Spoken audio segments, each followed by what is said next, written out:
la une ce soir, la finale de la CAN des moins de 17 ans. La Côte d'Ivoire affronte le Nigeria. Infrastructure routière, l'axe Odiéné-Samatigila, l'absence du pont cause un véritable calvaire aux usagers. Dans cette édition également, la discorde entre le Rwanda et le Congo. Kigali et Kinshasa ne s'entendent pas sur le sort des réfugiés rwandais vivant dans le Nord Kivu. Merci de nous rejoindre sur RTI2. Bonsoir et bienvenue à tous. Direction tout de suite le nord de la Côte d'Ivoire pour parler du calvaire des populations de Samatigila. Situé à environ 40 km de Odiéné, Samatigila est enclavé. L'affaissement d'un pont reliant les deux villes serait à l'origine de ce problème qui perdure depuis 2000. Franck Quadio. Odiéné, la capitale du Denguélé. Au centre-ville, la gare qui relie Samatigila, une quarantaine de kilomètres vers l'ouest, à Daloa, 183 km vers le sud. Daloa, la destination de ce mini-car qui vient d'arriver de Samatigila. Un des rares d'ailleurs à emprunter le tronçon Samatigila-Odiéné et pour cause. Au niveau de Odiéné, sur la lasse d'abord ici Samatigila ou soit ici Minia, on a oublié de transporter les gens à Kia parce que les voies ne sont pas bonnes. Voilà. Surtout même en saison de pluie, les petits camions ne peuvent pas, tels que les massas ou les personnels ne peuvent plus partir. Bon, c'est des Kimrila Samatigila qui ne va pas parce que le pont là, les gars n'arrivent pas à arranger. Voici l'objet des cauchemars des transporteurs et autres usagers de la route dans la région. Un pont, ou ce qu'il en reste, car fortement endommagé depuis 2002. Conséquence, il faut faire un détour par le fond de la rivière asséché en contrebas. Et là encore, seulement en saison sèche, car lorsqu'il pleut, l'exercice devient difficile. Une fois la saison pluvieuse, sincèrement, on est coupé de la Côte d'Ivoire. On est coupé de la Côte d'Ivoire. Il faut passer d'abord dans d'autres pays avant, tels que le pays voisin à côté, avant de venir à Samatigila. Vraiment, aidez-nous aussi, les autorités pour nous aider. À Samatigila, zone d'activité commerciale à l'origine, tout tourne au ralenti du fait de cette situation. Baba Kone, comme bien d'habitants ici, préfère pour les longs trajets utiliser sa moto. On préfère la moto puisqu'il n'y a pas de camion. À cause de l'état de la route, les camions nous dévient. Donc je préfère prendre ma moto ou soit le jour que je n'ai pas pris de carburant, je prends mon vélo et je m'en vais à Odiéné. Pourtant on habite à 40 km d'Odiéné. Des efforts individuels et dérisoires, les regards sont plutôt tournés vers les autorités. Depuis la crise jusqu'à maintenant, il n'y a pas eu de profilage ni de reprofilage de nos routes là. En principe, c'est le programme Coton qui permettait de profiler ces routes-là. Bon, depuis qu'il y a eu la crise, il y a eu un léger profilage à la veille de l'arrivée du président sur les axes des départements qu'il devrait visiter. En dehors de ça, nous essayons de recenser à les services techniques portés à la connaissance de l'administration.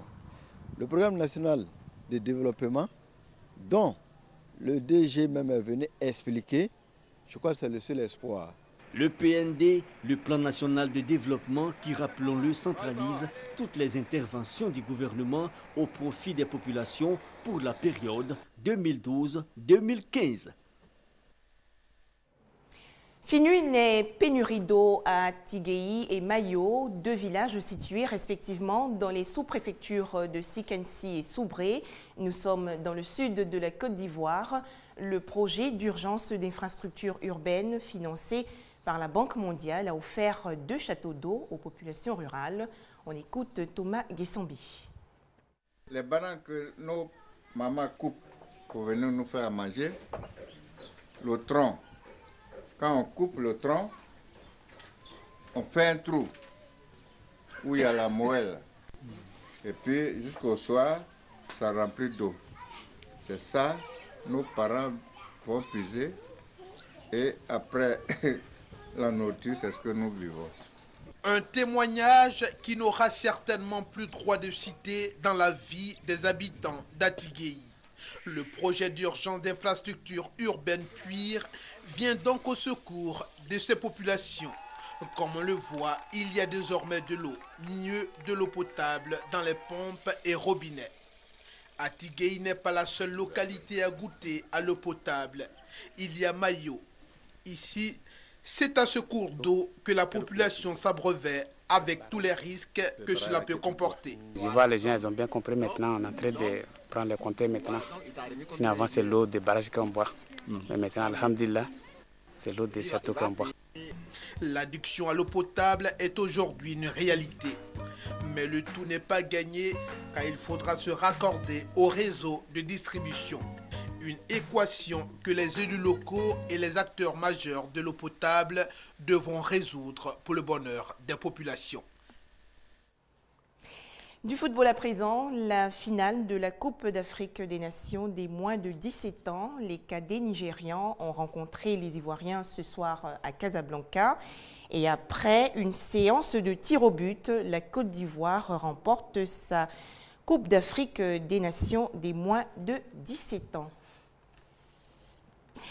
La pratique du sport est importante pour la santé. C'est ce que prône l'organisation non gouvernementale dénommée Sport dans ma vie.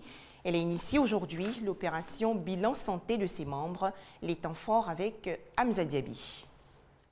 Privilégier autant que possible la marche à la voiture et éviter l'ascenseur au profit des escaliers. Ce sont les articles 1 et 2 de la charte de Sport dans ma vie, l'association pour la promotion du sport doux à l'endroit de tous. Le sport, c'est la vie.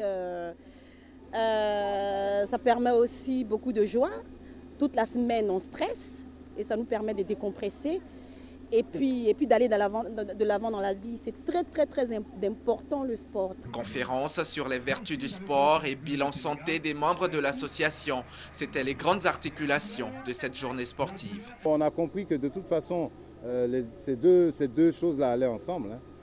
Qu'il fallait pratiquer le sport pour pouvoir gagner en santé. Nous sommes très contents de l'engouement qu'a eu cette opération, qui a vu la participation de pratiquement, on va dire, la totalité de nos 300 membres. Sport dans ma vie comporte un volet culturel, un volet santé et surtout un volet sportif. D'où le lancement depuis début 2013 du programme d'initiation de ses membres à la natation et au golf.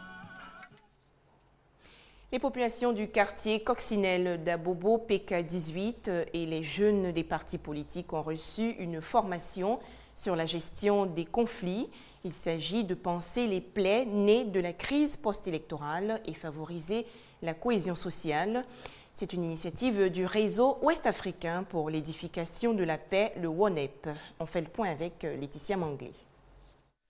Cité coccinelle PK18. Ce quartier d'Abobo porterait encore les séquelles de la crise post-électorale. La cohésion sociale d'autrefois ayant fait place aux conflits interethniques. Les habitants de ce quartier espèrent un jour un retour à la normale. Et pour y arriver, le comité de réconciliation de la cité coccinelle et les jeunesses des partis politiques de Côte d'Ivoire ont bénéficié d'une formation, histoire de jeter les bases d'une collaboration dans le cadre de la réconciliation nationale. Beaucoup de gens ne se fréquentent plus, des voisins qui ne se parlent pas.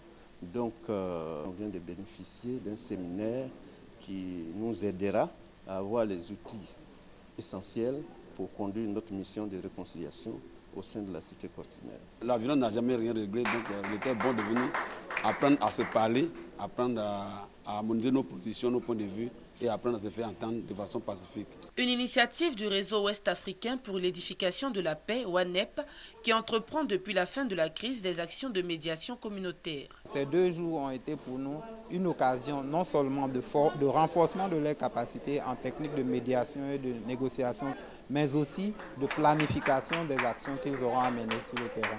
En collaboration avec le Partenariat global pour la prévention des conflits armés, le WANEP veut aider les communautés à s'impliquer davantage dans la consolidation de la paix en Côte d'Ivoire.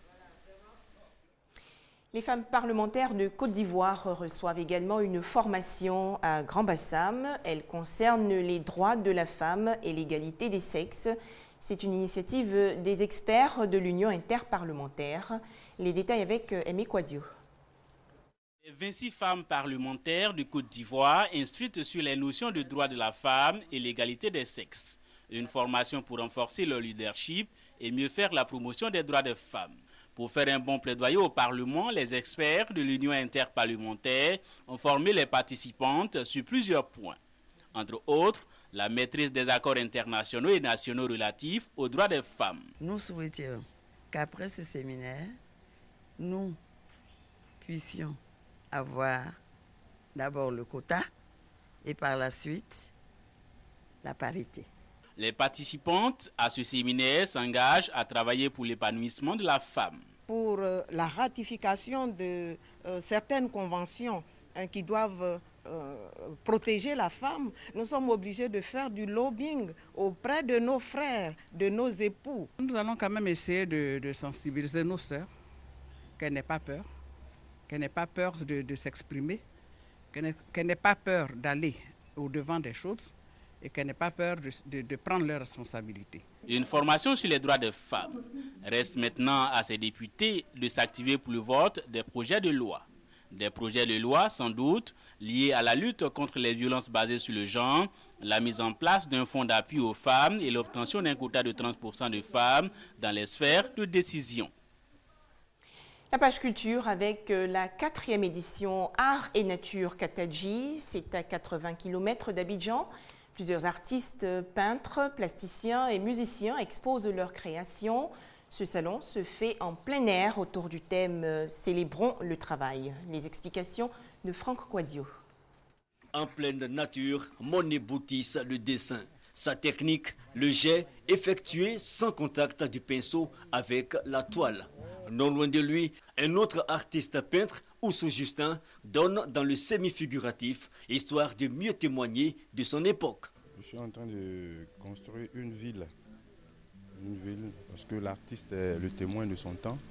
Aujourd'hui, nous vivons à cheval sur le temps moderne et le temps traditionnel.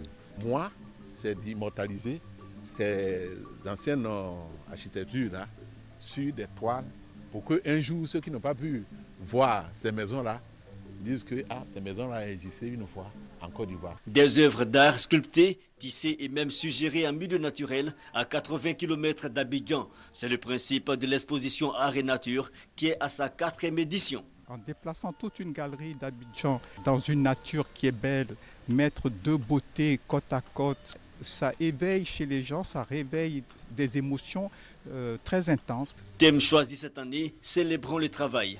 Et avec ses assemblages hétéroclites, Diremaï le plasticien en fait l'historique. En somme, Art et Nature, un univers intimiste qui plaît bien aux visiteurs. L'artiste qui a présenté ces objets-là, il se procure des petites choses pour créer son art. Et je vois que c'est très beau, c'est bien présenté. Art et Nature édition 2013 prend fin le dimanche 28 avril. Les autorités rwandaises et congolaises ont des accords sur le sort des réfugiés rwandais vivant dans le Nord Kivu. Plus de 100 000 réfugiés rwandais sont installés dans cette partie de la République démocratique du Congo. Les réfugiés rwandais doivent rester des réfugiés. C'est la position du gouvernement congolais. Kinshasa n'a pas signé le document qui met fin au statut de réfugié des Rwandais qui vivent sur son territoire. La RDC estime que cela l'obligerait à donner la nationalité congolaise à ceux qui ne veulent pas rentrer. Et il n'en est pas question. C'est le Rwanda qui doit à ces gens-là leur nationalité. Ils sont rwandais, ils ne sont pas congolais.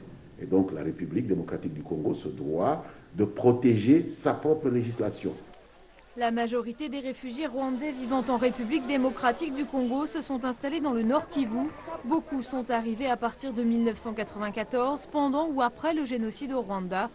En 2011, les Nations Unies ont estimé que la paix dans leur pays natal rendait possible le retour de ces réfugiés.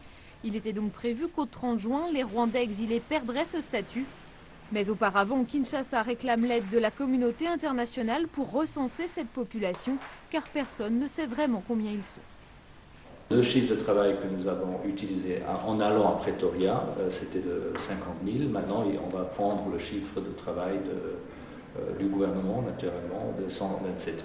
Et ça, c'est un chiffre qu'ils détiennent principalement justement des autorités locales et de la société civile. Et pas sûr que tous ces Rwandais du Congo veuillent rentrer. Beaucoup estiment qu'ils ne seront pas les bienvenus. Le gouvernement rwandais, lui, se dit prêt à accueillir tous ceux qui voudront rentrer. Nous avons un programme de réintégration de ces réfugiés pour garantir aux réfugiés tout ce qui est indispensable pour une meilleure intégration, pour une intégration durable, à partir de la mutuelle de santé qui est l'assurance maladie, jusqu'à l'établissement total en ayant des maisons de résidence, en ayant des parcelles, en ayant des projets agro-pastoraux. Mais la République démocratique du Congo n'est pas convaincue. Elle demande une réunion d'urgence avec le Haut Commissariat des Nations Unies pour les réfugiés et le Rwanda. En bref, le nouveau gouvernement italien est formé. Il compte 21 membres et parmi les nouveaux visages apparus dans le gouvernement d'Enrico Letta figure celui de Cécile Kyenge, nommée ministre de l'Intégration et première femme noire de l'histoire de l'Italie à accéder au rang de ministre. Et c'est la fin de ce journal. Rappelons que ce soir, la Côte d'Ivoire a remporté sa toute première Coupe d'Afrique des Nations de moins de 17 ans. Je vous invite également à consulter notre site www.rti.ci.